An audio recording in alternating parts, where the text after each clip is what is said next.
Good evening and welcome to the Laughing Monkey Music Show. Today we have a special guest on. Chris, how are you doing today, man? I'm doing great, Sean, and you? I'm doing good. Chris has been in numerous bands I'm sure we all know about. So let's talk. Let's dig in, man.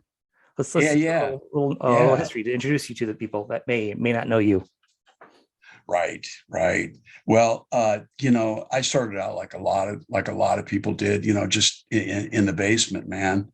And I started out by listening, to artists that I loved at the time, Alice Cooper, Black Sabbath, Purple, Zeppelin, on and on. But I was I'd say Alice Cooper uh, probably is the band that touched me the most and really made me want to play guitar. When I heard those guitars and just the creamy sound that they were getting on that, I just fell in love with the guitar. A friend of mine happened to have one, so he showed me a few chords and let me borrow his acoustic. And then came Christmas time came around, and my parents bought me a an imitation Les Paul. I remember, I think it was a $50 guitar. I think I still have a picture of it somewhere. But anyway, I was gung ho. I mean, within 6 months, I started my first band, and it was just kids around the neighborhood. We were all about 14, 15, Mhm. and you know, it. I had a basement. We were living in South Carolina, so we rehearsed down there to my parents' chagrin, and then I kind of moved on and to some other bands that had better, more advanced players, and so that's kind of, and I spent a lot of time, back then it was either records or cassettes, basically, eight track as well. But so I spent a lot of time on a cassette player, just hitting the rewind button and the play button, and how's he doing that, and we all need mentors, of course. So I had a few people to show me. I remember the very first band. I think we had three songs. I think we had Jumping Jack Flash, and we had Proud Mary, and I can't remember the other one, but I remember this guy from this other band coming in, going, uh, you know, you guys are really going to have to, add to your repertoire there, and he's like, here, let me show you a few things. And that was really cool. But, so it was really a grassroots start for me, but I was real motivated. And by the time I went to high school in South Carolina, but by the time we moved back here on the West Coast in 75, I'd already been in like three bands. So, Wow. um, yeah, You had to move, you yeah, ran out of bands. yeah, and it was great. I had this one friend, and you might remember the band Warrior. Do you remember them? Sure. They were on Capitol. They did one record called "Fight." The song was "Fighting for the Earth." But anyway, it was a friend of mine, Tommy Asakawa, and when I came back, he was sort of the only guy that I really had kept in touch with, Mhm. and we had both started playing guitar at the same time, and he was just doing like keg parties, just jamming, bass player, drums, and a guitar, Robin Trower, and I said, hey man, like let's, this is all cool, but let's put together a real band. Yeah. And I said, do you know any singers? And he said, well, he goes, I know this. I met this one guy down at the boardwalk. His name was Steve. I said, all right, well, let's get him up here, man. And we were rehearsing in Tom's garage. And so we got in touch with him. And so this guy shows up. He gets dropped off and walks in, and and it was, of course, it was Stephen Pearcy, Mhm. and and we're like, hey, man. And he really kind of wanted to be a guitar player more than anything. He'll tell you this too. But, we needed a singer. And so, he was down. I mean, he had talent. So, we couldn't really hear him that low. He was sort of in the corner, but he looked cool. They had this, all this hair going on. We're like, yeah, this guy's cool. And I never forget, but he asked me for a ride home. I said, yeah, sure, man. And right away, the guy like sprang to life, and he was like, hey, man, we can do this. And I'm like, I never heard anybody say that to me. Like, what do you mean? He goes, no, we can do this, man. We can make this happen. We can, we can be huge. We can be, putting cocaine in our cereal instead of sugar, and, and it's funny because we really did say that.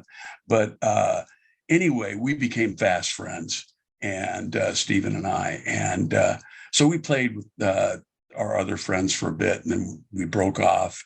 And Stephen had this idea to use, there was a magazine out called Mickey Ratt. It was a comic, and it was just with one T. But he was sort of, the character was sort of the antithesis of Mickey Mouse.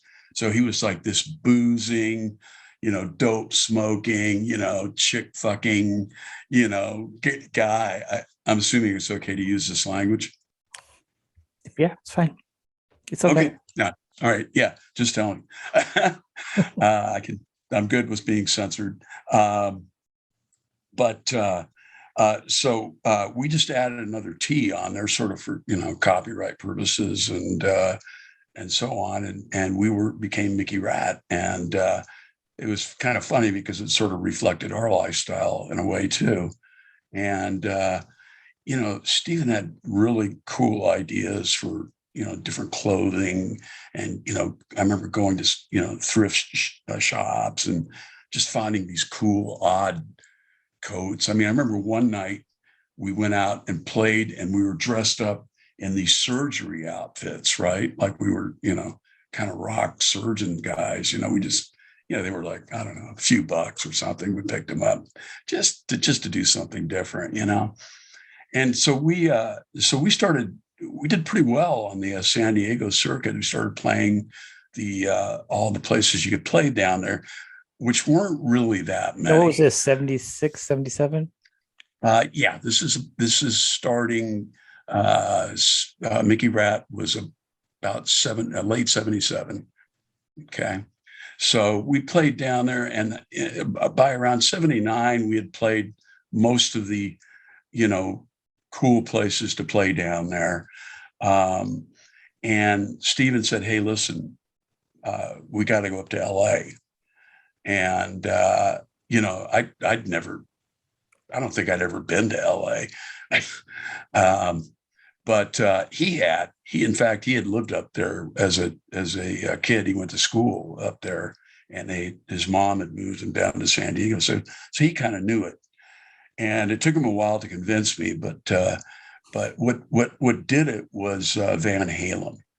And he went up there and saw Van Halen and came back down and just told us. I mean, because there was this whole thing that we like to call the San Diego Mafia.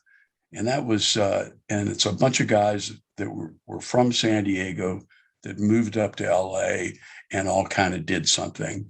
And this was, obviously Stephen, myself, Robin Crosby, Jakey Lee, Warren DeMartini.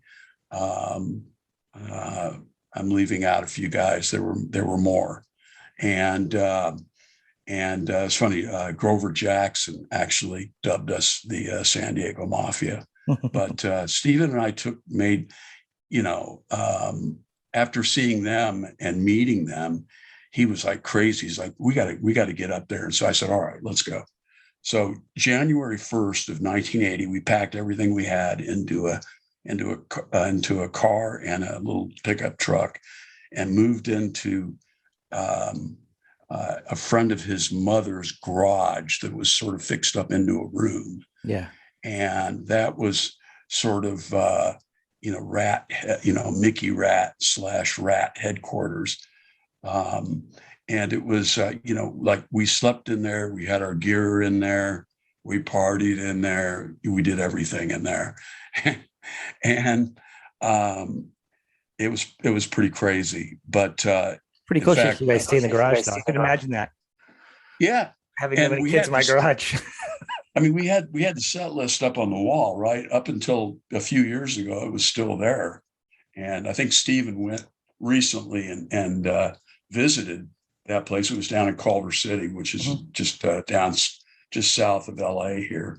And there were different people living there, and they had redone the place. But that was it was there for a long time. All that stuff on the wall. And it's funny because we used to rehearse in his mom's garage. Well, while we were still in San Diego, and he went and visited for his documentary that he just did a little while ago. Yeah, and I think there was still some shit written on the wall. Yeah, it's like spray painted on there. Yeah, yeah. Did you see it? He was out. We promoted it, and that was one of the things. Was I was standing to see that it was still there. Yeah. After all these years, it was just crazy. I don't think they knew it was there. Like, how would you? I don't even know how you wouldn't even know that. I know. It's just crazy.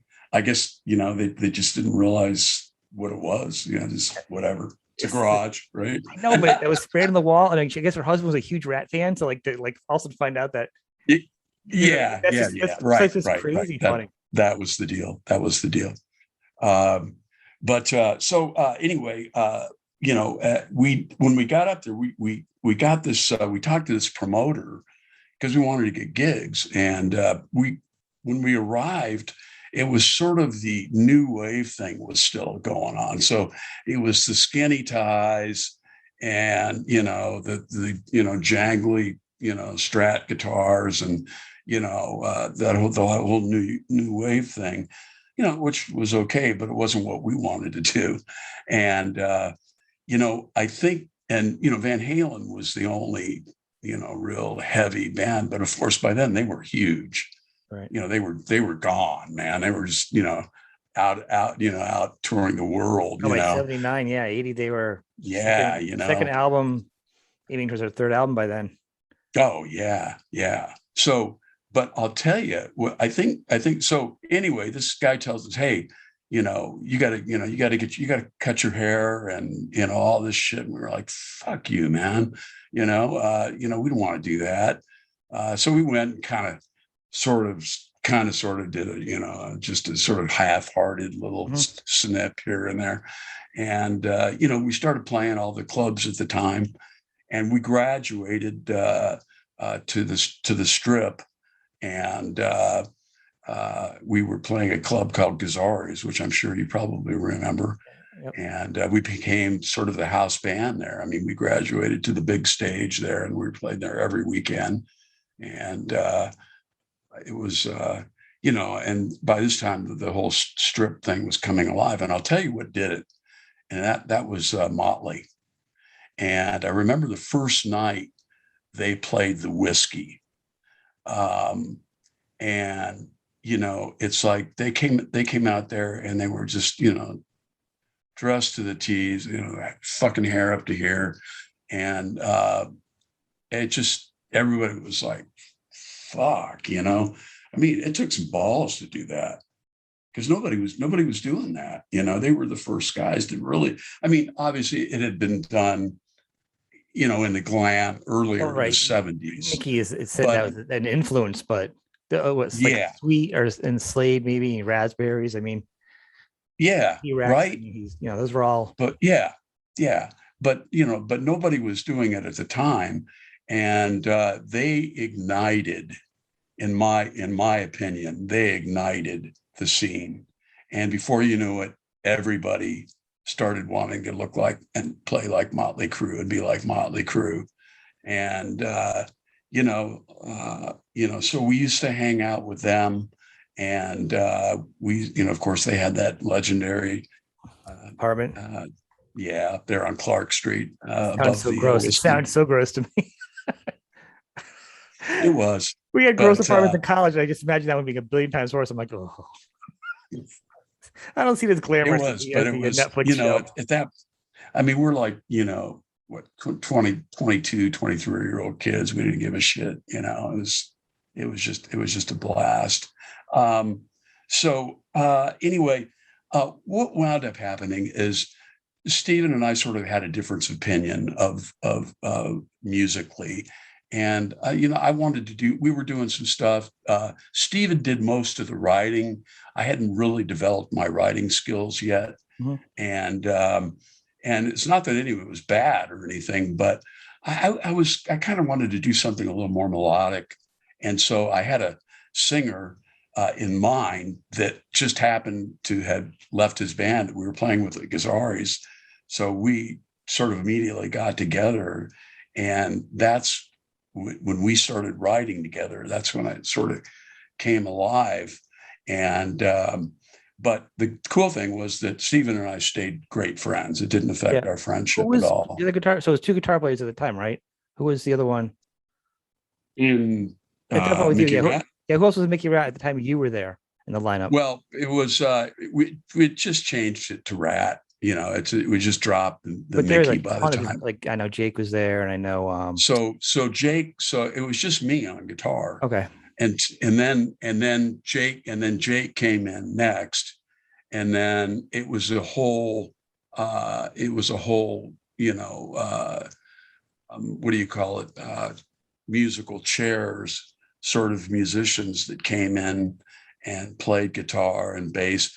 And it was funny because a lot of the guys that were in Ratt also wound up being in Rough Cutt and vice versa. So what I did is I started this band called Sarge with this guy, Stephen St. James. And we sort of had this thing where we were like dressed up sort of like army rock guys. And it was kind of a cool spiel. Nicky dug it. He came to all our shows. He was like, yeah, you guys are cool, man. So we were like, okay, we're doing something right, And we had a deal. We actually had a spec deal to go in the studio with a real producer. One of the guys that had done Kansas was looking to do an LA strip band, and he had heard about us. And so we had done pre-production with this guy, and all of a sudden, out of the blue, my singer, Steven, says, hey man, I'm sorry, but Barry Gordy from Motown just propositioned me and wants to do a band with me and a bunch of other players. And I was like, oh, really? He's like, yeah. And I was like, oh, okay. And he's like, yeah. And he's gonna give me money too, And so I was kind of pissed, but I couldn't really blame him. So I had to call up this producer that, and tell him, hey, Brad, his name was Brad Aaron. And he was a heavyweight guy. And I was kind of afraid of him. And I had to call him up and say, hey man, yeah, we lost our singer, dude. And I said, but there's some good news. I said, we've got another guy that we think is good and that might be able to take his place. And he said, well, all right, let's get him up here and, have this. And it turned out it was Rob Lamoth from River Dogs. Oh, wow. Of course, he wasn't in River Dogs back then. He was one of the San Diego Mafia guys that I didn't mention. And he had played with Robin down at San Diego. They had a band, Mac Mita, and another band called Secret Service, and a whole bunch of musical chairs going on down there. But we knew Rob, and we knew he could sing. And so yeah, he came up and stayed with us, and he wrote some different lyrics, and we did sort of a showcase for this producer, and he said, he goes, yeah. He goes, good. He goes, it's not the same band. And we're like, well, what do you mean it's not the same band? He goes, well, this is a completely different band. And we didn't, we didn't sound like different to you. It didn't sound different to you guys. Like that singer really changed it that much. It did. And the thing is, it's like, it wasn't until later that I really got what he meant. It was sort of like, Sammy Hager versus David Lee Roth. I mean, it's still Van Halen, but they were different, right. And that's, I guess, the closest analogy I can come to. But so anyway, we went and did the demo. It turned out great, but we just missed the boat. But what wound up happening fortuitously for me was that I was playing with Matt Thorne from Rough Cutt. He was in the he was also a San Diegan who had moved up. In fact, he was living with Jake at the time. They were buddies, and he played bass in Sarge, and it turned out that Rough Cutt was a band that we had seen, and we were aware of them. We were kind of friendly with them, and it was Jake on guitar, it was Claude Schnell on keyboards, and of course it was Paul Shortino on vocals, right. And David Alford on drums, right? And so anyway, when when Jake left to go do the Aussie thing, and then Claude left to go do the Ronnie thing. It's like they needed some players, and they saw us play, and I'll never forget. It was Wendy and Ronnie Dio there, and David and Paul, and they propositioned us, both Matt and myself, and said, "Hey, we really dig you guys.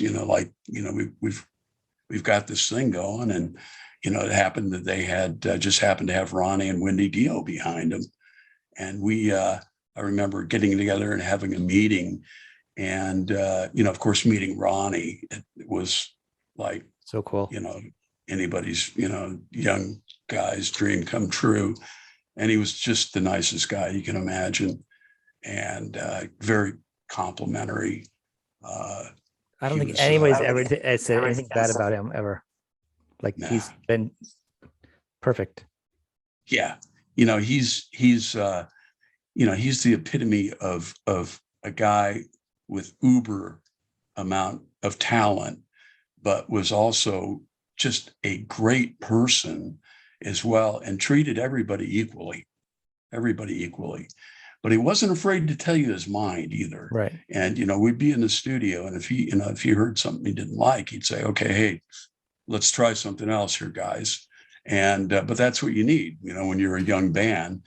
And so it wound up that Ronnie produced our first demo, Rough Cutt's first demo.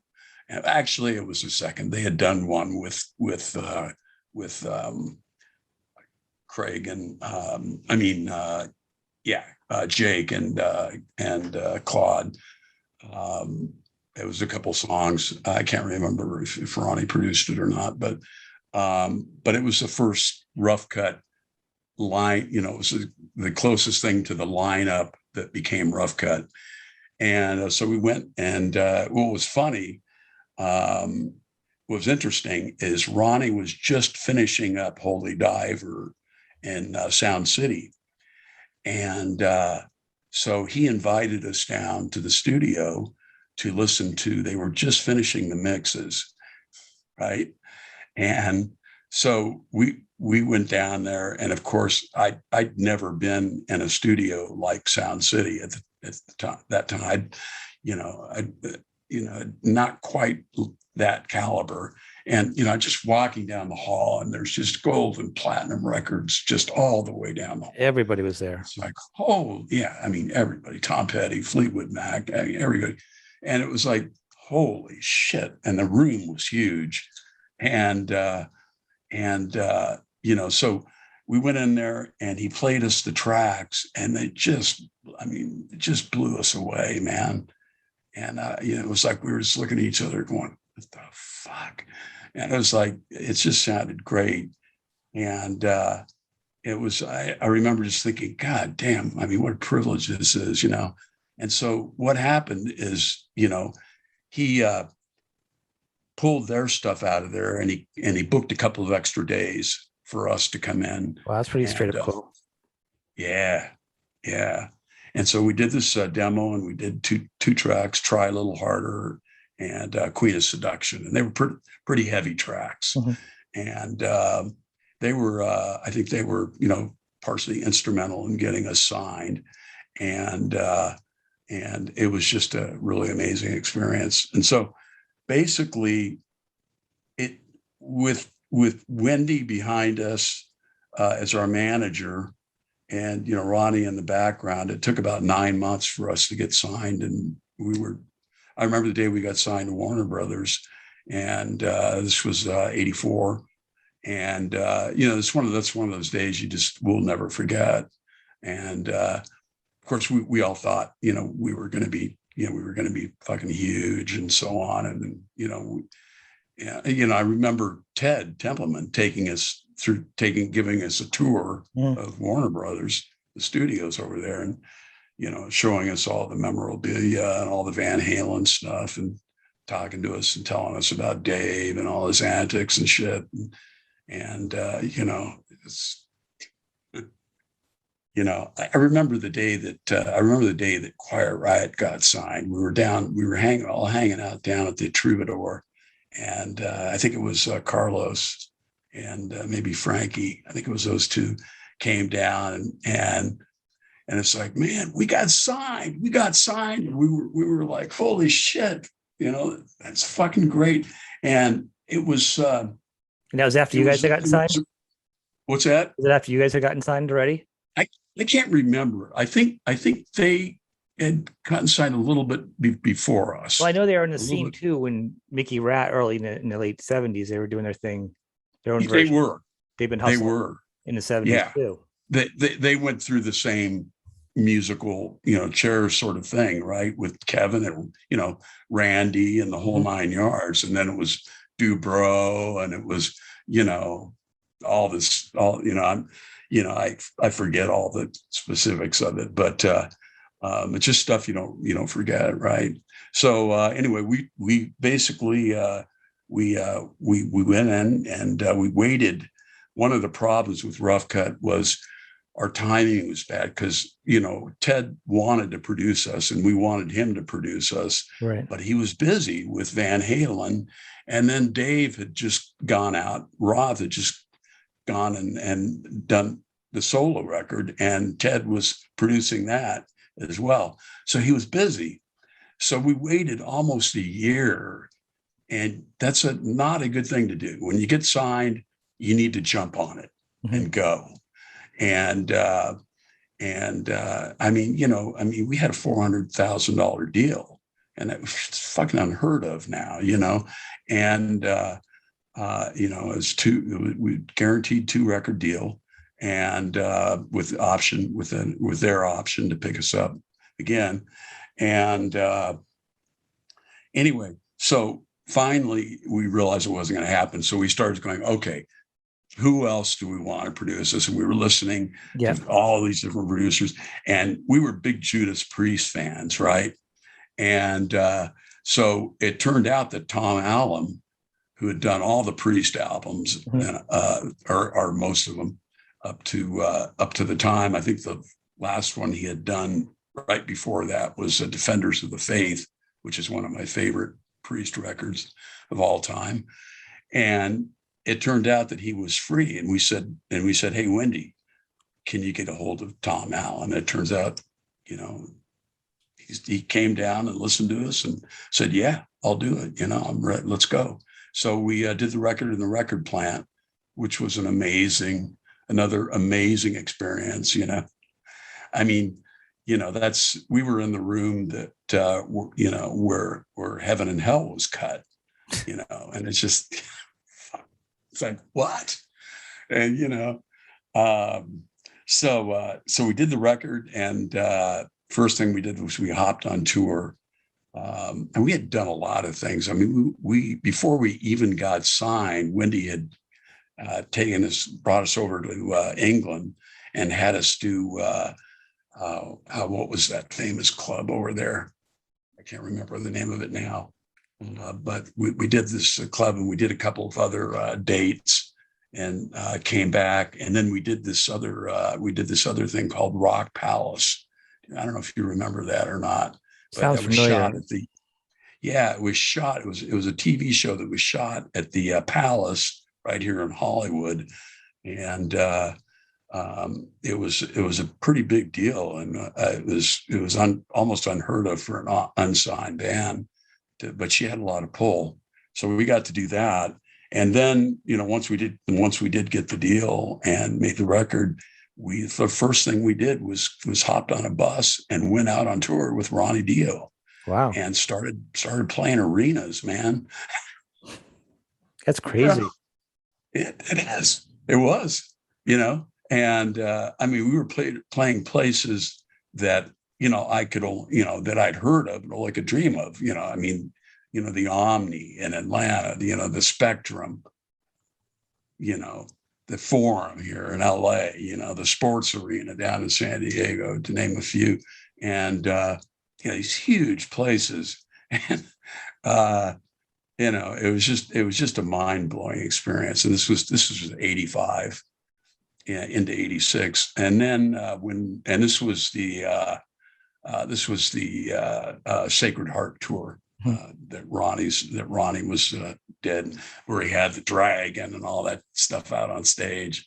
And I remember we'd go out under the stage, you know, after we played, and we'd listen to them. Then we'd go out and hang out and grab chicks and stuff, and we just had an amazing time. It was just so much fun. But after that, after Ronnie took a break, we went out. We stayed out. We went out with Accept and Crocus for I think probably about 6 months or so. And that was cool too. I mean, we weren't doing arenas. We were doing big halls, basically, you know, like, you know, 1,000-seaters and stuff like that, maybe a little bigger in some cases. But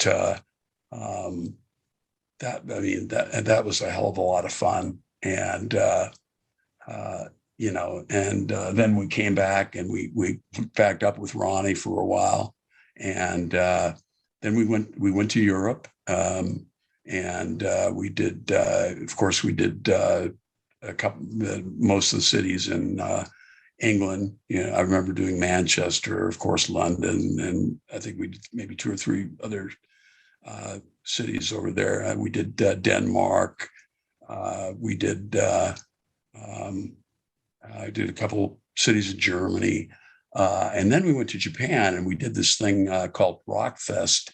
Well, I think Japan was actually a little before. It was called Rock Fest 85, and there's you can see it on YouTube. The performances is up there, and they recorded professionally recorded 4 of our songs. And you can just Google it and see them if you feel like it. And it's the thing is, it was an all day. It was I think the roster was Foreigner, Sting, Ronnie. What? Sting and Ronnie in the same bill? Yeah, that's odd. It was, you know. I mean, I like when things are mixed up, but I've never thought of that. The Japanese are like that. They're you know, they do things a little differently. And and it was, you know, Foreigner, Sting, Dio, Mama's Boys, oh my God, us, and there were I can't remember the other acts. I'm sure the other guys probably can. I was a little bit wasted through most of it, but you know, but you know, so I've got a few holes in my memories from back then, but I remember the big things. You remember you had fun. But what's that? You remember you had fun. Yeah, absolutely.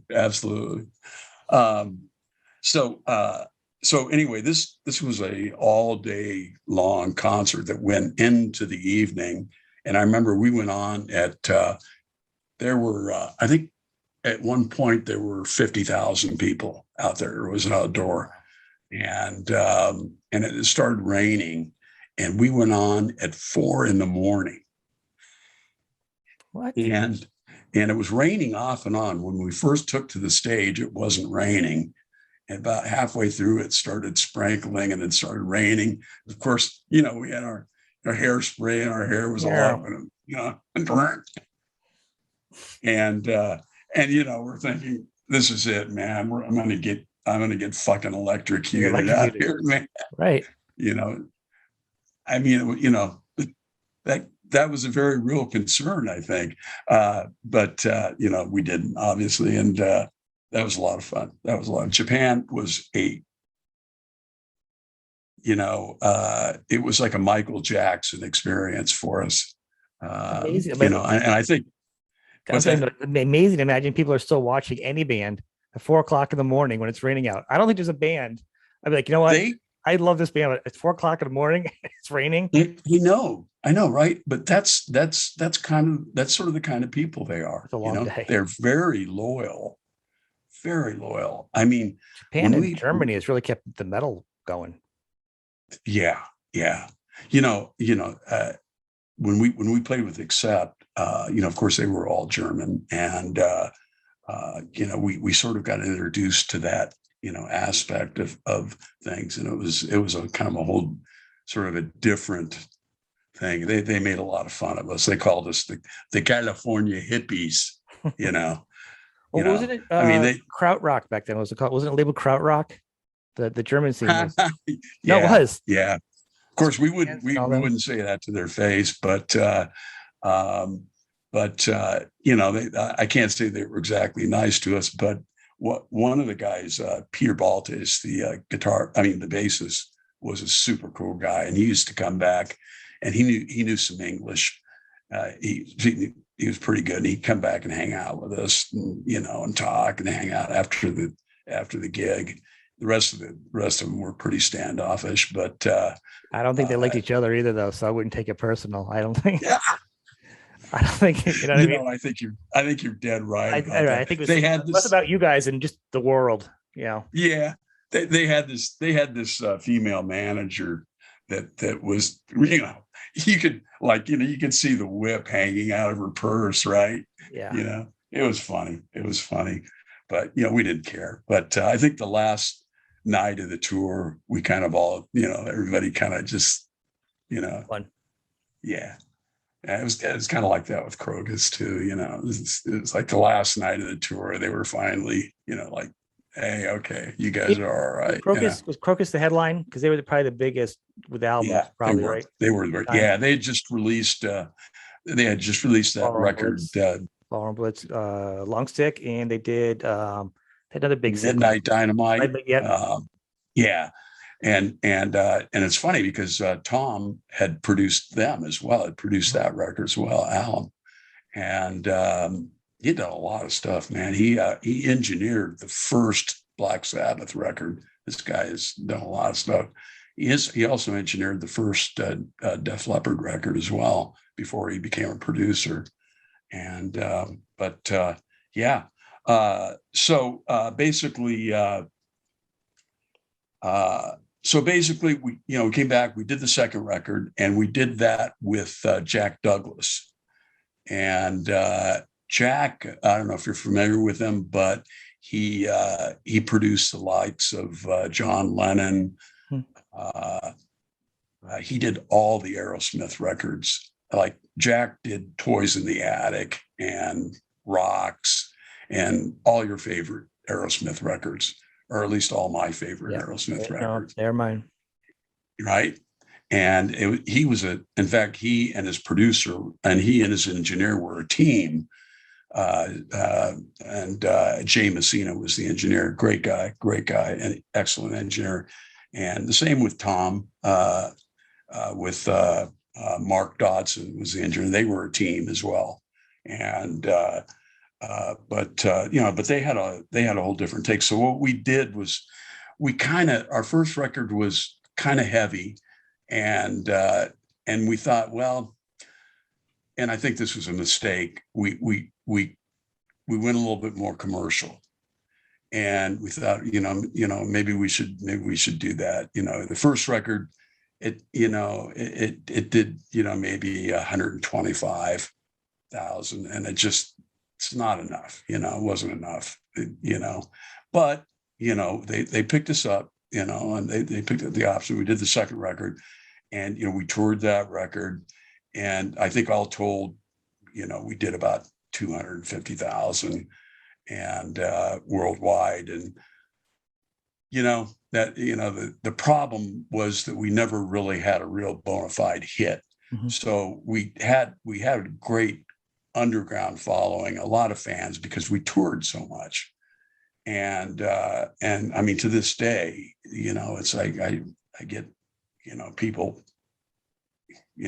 all the time hitting me up, just telling me that they listen to my records every day and all that. And I'm sure everybody who's done anything like what we've done gets that too. It's not like we're unique or anything, but so basically we did that record. We toured some more. We did clubs, and we went back to Japan. Mm-hmm. And we did like a 4-city tour. And the thing about Japan, man, was when we first flew in there, we had about 500 fans in the airport waiting for us. We couldn't believe it. It was like, holy shit. And then they knew we were staying the whole 9 yards. So every morning we'd wake up, and there'd be about 100, mostly girls, in the lobby, waiting for us to get up and all that. And they'd have little presents and letters for us every day. Confidence booster, huh? Yeah. And they were very thoughtful people, and they'd follow us. We'd have 40 or 50 of them following us to a restaurant to go out to eat. And after a while, it was like, okay, it's right. like, but it was a big compliment for sure.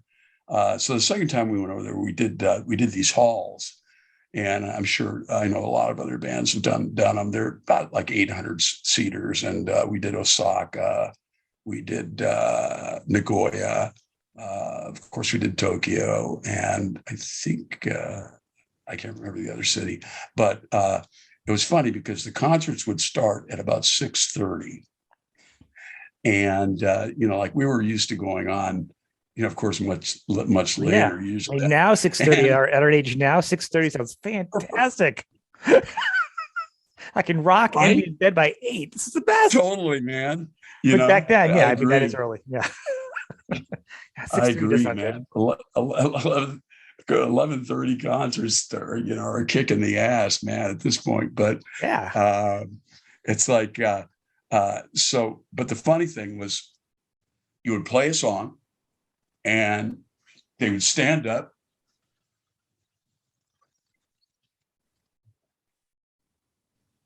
It's nice. It was almost like it was almost like it was choreographed, man. And but again, and then we did meet and greets with all that. Again, it was all choreographed. So anyway, let me ask you that this time. At this point, though, was there like any singles or like videos? Because I know some of your stuff, and I've listened to your stuff, but like I don't remember at the time, being a big rocker and metalhead, seeing a lot of your videos, the rough cut videos. Well, we had 3 videos. We the first one we did was a song called "We're Never Gonna Die," which was a cover that Warner Brothers made us do that we never liked anyway. That was our first video. The second one we did was for the second record was a song called "Double Trouble." Mm-hmm. which was the song that we wrote and that we liked a lot better. And then the third one was for a song, "Piece of My Heart," which was obviously a Janis Joplin. Right. It's a hit. It's a hit. It was a hit. And honestly, that song, the way we did it, should have been a hit. That should have been a good song. You're covered too. Because you guys. Yeah, thanks. So anyway, we had videos out there. I think we had Double Trouble on rotation for like about 6 weeks on MTV, and that was about it. So they're out there. You can see them in all their glory. uh, so basically, Rough Cut. We had all the trappings. We did all the cool shit, but when it was over, it was over. And that was pretty much it. We kind of did a few things here and there. We released a few things in the 90s. So we had some outtakes, and we wrote one or two songs, and we released an anthology record. Yeah, I was just pulling up on my phone. I was listening to you. I was pulling up the anthology. I really like Take Her, and I love that it's on there. The first song, the first song on there. I really like that song a lot. Thank you, man. It's a great lead off song. That riff is it's so different too. Yeah, it really is. That song they should have worked. That was a song they should have worked. I don't know. Yeah. Well, there were a few songs that we felt that way about, and again, timing. It's everything, and our timing was not good, unfortunately. So what happened?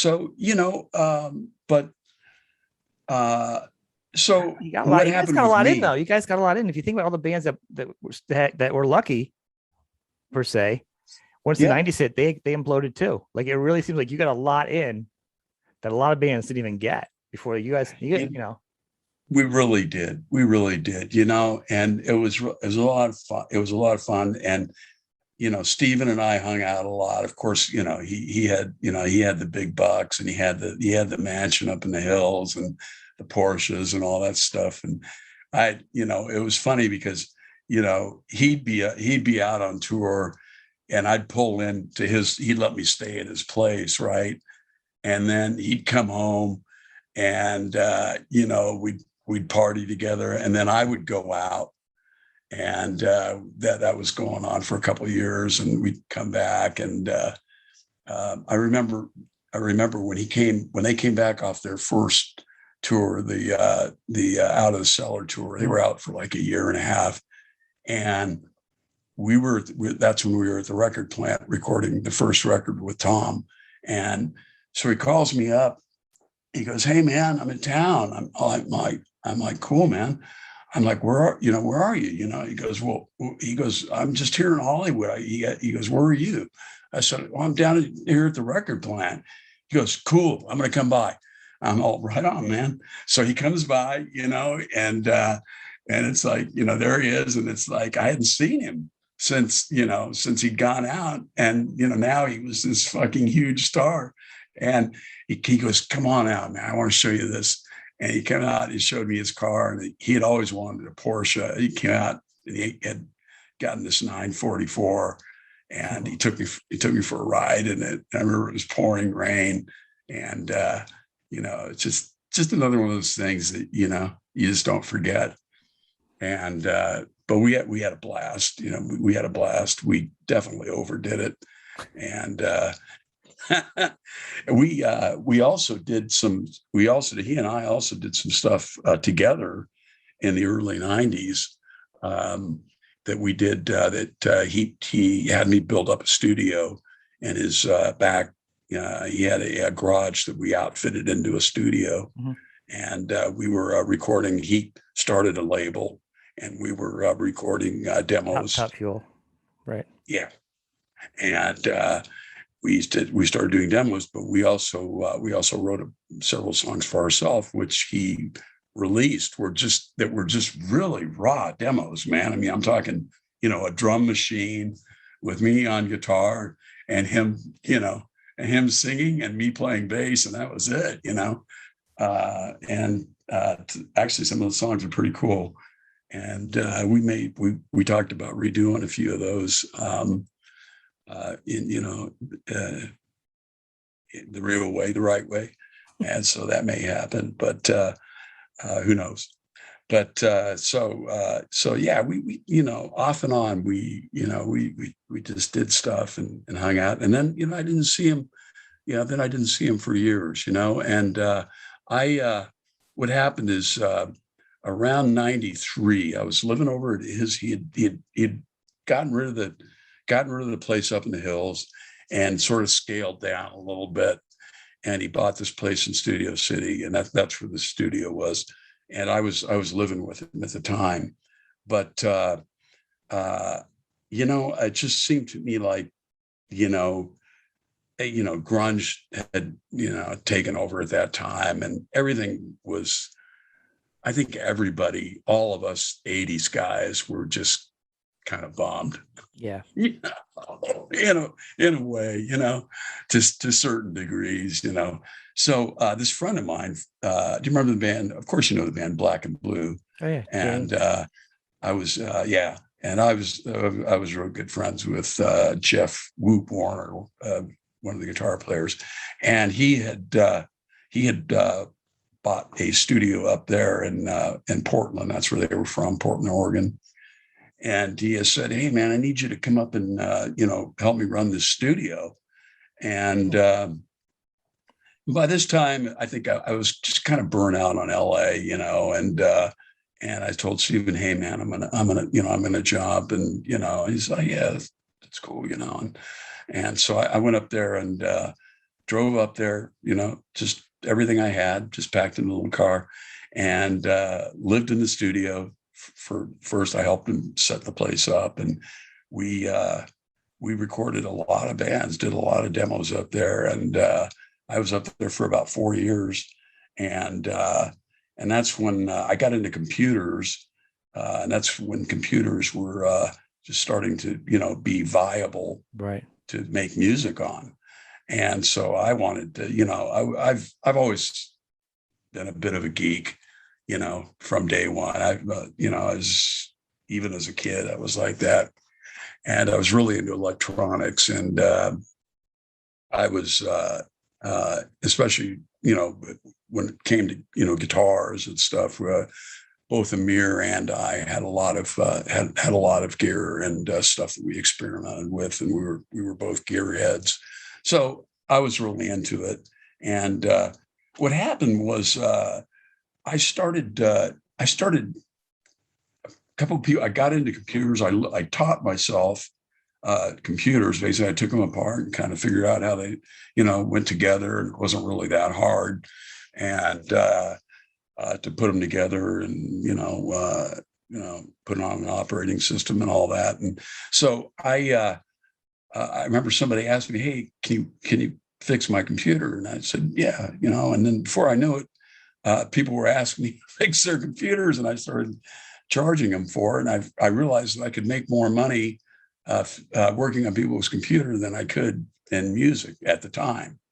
So I said, well, I kind of just told myself, that's what I'm going to do. I was by that time, I was pretty broke. I can tell you this. I went to school in 1989, 90 for recording, and it was an analog, and then I ended up learning later on the digital. But right now, I do IT for a living. So making a living for music, but doing that, I kind of feel what you're saying there. Okay. Well, we've got something in common, definitely. So that's the journey that, Yeah, yeah. Well, so I wound up moving back down to San Diego, which was where I was from originally. And I had started the business in Portland, and I sold it.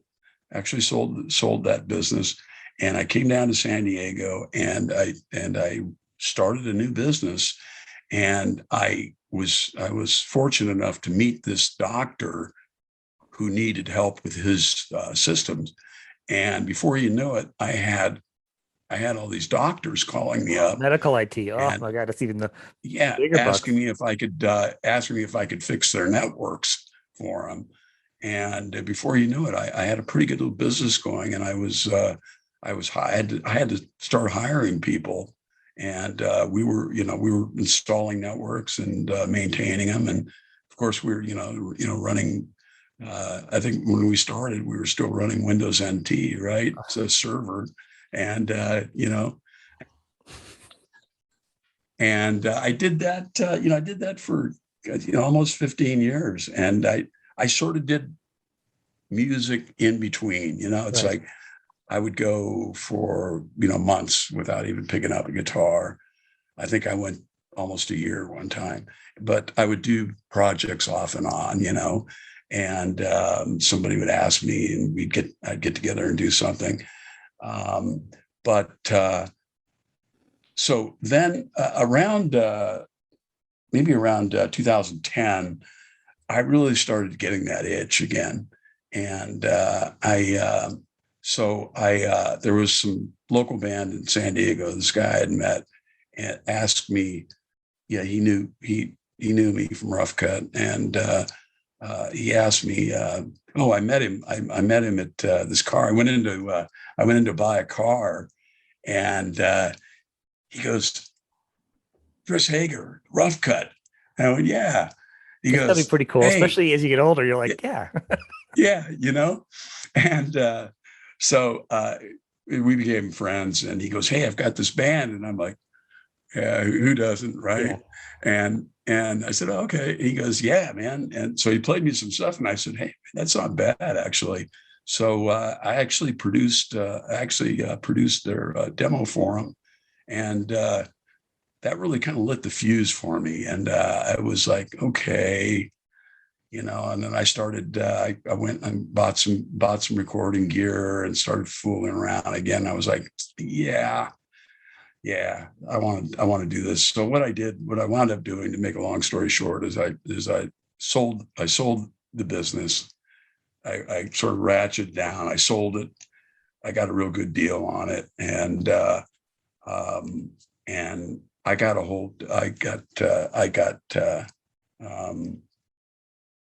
a call from Steven, and he said, "Hey, man, we need the." I think it was actually Eric. I think it was actually Eric who called me, the other guitar player, initially, and said, "Hey, man, we kind of need another player, and how does that sound to you?" And I said, "Well, fuck yeah, it sounds great, And so, I had to ramp up real quick. I mean, I knew you'd been ripping. I knew the playing, catalog, but you weren't shredding anymore. I had to ramp up real quick, man. That's right. And of course, I knew the catalog, but I never really played any of the songs. Right. I knew bits and pieces, but so I ramped up real quick. And I remember the first show we did was late 2013, the Whiskey, or actually, I think it was January 2014 at the Whiskey. And then we were out doing festivals and stuff. And so I was out with Steven for about 4 to 5 years. And it was a blast. Because people just connect with those songs. So it's like, just those first couple of chords to Wanted Man. And people are just like, it's a rush. It is. For everybody. I just saw Steven play 2 weeks ago. Yeah. Mohegan. Oh, did you? Killing it. Yeah. Yeah. Actually, Quiet Riot, everybody was fantastic. They all sounded good. It was a good show. Yeah. I'd been out for a while too, so it was perfect. Yeah, it's funny because I actually had played at Mohegan with them earlier on. I think 2015 or something like that. So where I'm at right now is I'm basically subbing. We did a couple shows. We did the Whiskey, and we did a show down in San Diego. And I sat in for their other guitar player, Frankie. And so I'm basically subbing, sitting in when he's got some other stuff he's doing. And so he's not always available. He was in a CHAGs there, right? Yeah. That was a good band for like, what, had one album and then boom, gone. Yeah. I heard about it because Steven told me about it. I had the cassette. I was like, these guys are great. Yeah, I'd never heard of them, until Steven, turned me on and said, yeah, this guy Frankie. And I was like, I was like, shit, that guy's a dead ringer for Joe Perry, man.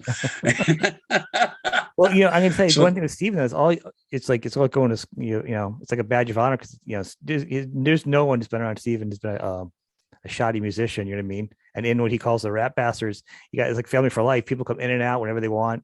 You got that vibe with it, you know what I mean? Where he loves all you guys, and it's just a moving machine. You know, it's once a bastard, always a bastard. Yeah. And that's how it is. So I'm it's like when I get a call to play, it's like I'm stoked. I'm ready to go. Great songs, and Steve is a great guy, and it's yeah, for sure, man. So basically, I had the last thing I'll tell you about is the reason I basically kind of left Steven's band before was Rough Cutt got offered the Monsters cruise, mm-hmm. and we thought, well, this is really the only place where you're going to make decent money, right? And so the money was worth kind of getting back together. We all agreed that, all right, we'll get back together. But talk about a ramp up, relearning those songs. Jesus, just because we did a lot of double leads and just a lot of weird stuff that we did with Rough Cutt, and relearning it was time consuming, and you really had to step up. So we actually did the Monsters 16 and Monsters 18. And then we did I don't know, a half dozen clubs here in between, but everybody sort of had a different agenda, and I was sort of driving the whole thing. And at one point, I had Wendy back as our manager, and we had a good agent and all that, but. As you get older, you know how it is. It's like you're not a kid anymore, and people have different agendas. And so I quickly realized that this wasn't gonna work. So what I did was, David and I still wanted to play, so we thought, well, let's grab Stephen St. James, the singer I had told you about, mm-hmm. Who had been in Motown, and by the way, the guitar player for that band that he did in Motown way back was Mark Tureen. Really? Which I was gonna say, because he was also in Ratt for 10 seconds for a while. Ratt. Yeah, he was. Like Rock and Roll High School. That's right. So we did a few gigs, but really, COVID really was a big factor, and it was just bad timing, and I know those guys still want to play. In fact, I think we have a conference call later, but I'm as not Rough sure. Cutt, because wasn't there? I know I didn't get too deep into. I know there was some bad blood and struggle for the name at one point, and then splintering off. That's what I was referring to. Yeah, I know you're being classy about it. It's nice. It's good. Yeah. But what name were you playing under this? Was this project? Was this Rough Cutt or the other? Rough Cutt. That's what the bad blood was about. And then I know, like, what Rough Riot is the. We did. Yeah, that was something that we decided we'd try, but it just again, different agendas. But Rough Riot is way cool. They did doing Quiet Cut. Right. I mean, the cool thing was, it was fun to play with Carlos, and Carlos is a great player, and just hanging out with Carlos and Vicky, I had a lot of fun, and he was in Ratt. Yeah, that's right, for a number of years, and it just goes. I mean, what comes around. Goes around. Yeah, it's pretty funny. It's so prophetic, right? It is. I love it. So anyway, where I am right now is I'm just doing I'm writing, and I'm just doing some submissions TV and stuff, and just sort of building a catalog, and I've built up a pretty good little studio here, and it's so yeah, I'm doing that, and then So are you writing with people? Are you available for writing with people? Are yeah, you some by producing myself, people? Like, so what and can people do to get in touch with you? Well, are you offering services? yeah, well, yeah, I am. You can hit me up at chris@chrishager.net. Super easy. I'm on Facebook. You can hit me up. Yeah, but whatever links you want Uh, underneath the show too, so people can catch it on YouTube or the podcast and click on it and go yeah, straight there. sure. That'd be cool. Yeah. So yeah, I'm basically a free agent, at this point, and which is cool. And you know,